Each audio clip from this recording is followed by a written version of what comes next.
Privileges are commonly tested on the multi-state and on the essays. They're not heavily tested on the MBE, but you're likely to see at least a question or two on these topics. The good news is, this stuff is very straightforward, and it isn't complicated. The most commonly tested privileges include the marital privilege, the attorney-client privilege, and the Fifth Amendment privilege against self-incrimination. This is one more section of the evidence outline that directly touches criminal procedure.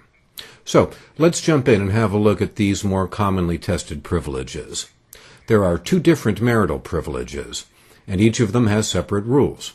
First, the spousal incompetency privilege, and secondly, the confidential communications privilege. The spousal incompetency privilege only applies where the parties are married at the time of trial. Confidential communications is the more complicated marital privilege.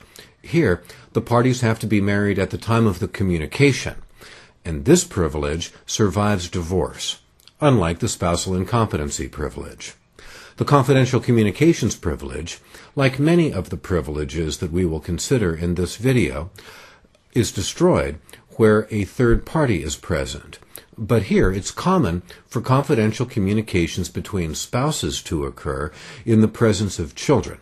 And so long as these children are too young to understand what's being discussed, the presence of them doesn't destroy the confidential communications privilege.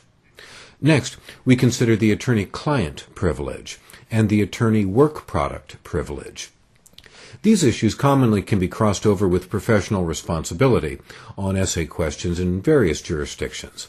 Remember that the attorney-client privilege only applies to confidential communications between a client and a lawyer for the purposes of obtaining legal advice.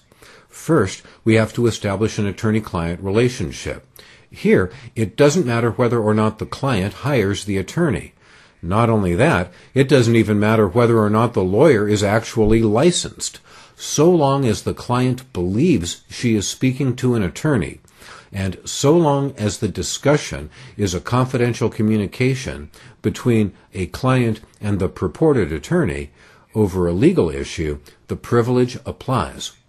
Now, the confidentiality of the communication is relevant here, just as it is in the marital privilege. So, if we've got a third party present during this discussion between the attorney and the client, that third party's presence can destroy the privilege. Here, the issue is not whether or not the third party can understand what's going on. Now the issue is whether or not the third party's presence is necessary to facilitate the attorney-client relationship.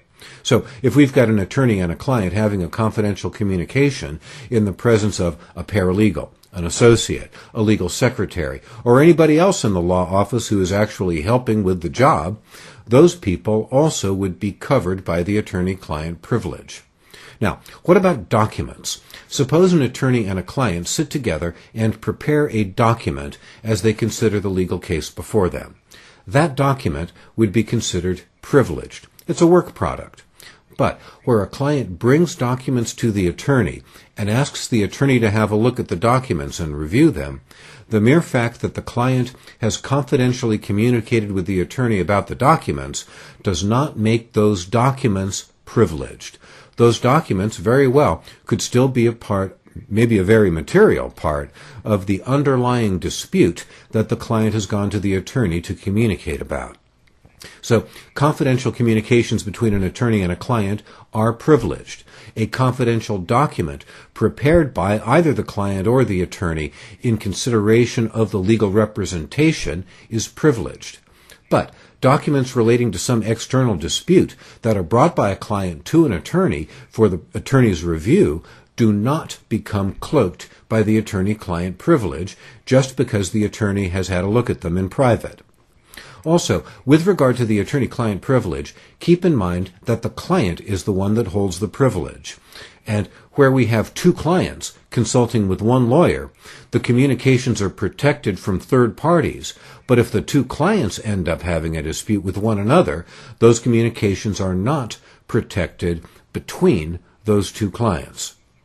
Also, remember that the attorney-client privilege does not apply to communications between the attorney and the client that are basically designed to commit fraud or to facilitate other crimes. And that's true about the other professional privileges as well. They only apply to professional communications, and they certainly cannot be used to shield the parties from their own misconduct. Finally, it's also worth keeping in mind that the attorney-client privilege doesn't apply where the attorney's conduct has been called into question by the client or where the attorney is facing disciplinary action as a result of the attorney's handling of that case. Next, we turn to the physician or psychotherapist patient privilege. This privilege applies generally to medical personnel. Again, the privilege is held by the patient, and what this privilege does is it prevents disclosure of confidential communications and also of the doctor's professional observations. Remember that this privilege is waived when the patient introduces evidence of his or her physical condition or when the patient is suing the doctor for malpractice. In that respect, the physician-patient privilege is very similar to the attorney-client privilege. Also, the presence of necessary third parties during the communication between the patient and the physician also doesn't kill off the privilege, just as similar facts don't kill off the attorney-client privilege. Keep in mind that these discussions between physician or psychotherapist and patient need to be necessary for the treatment, and they need to come out of a course of treatment.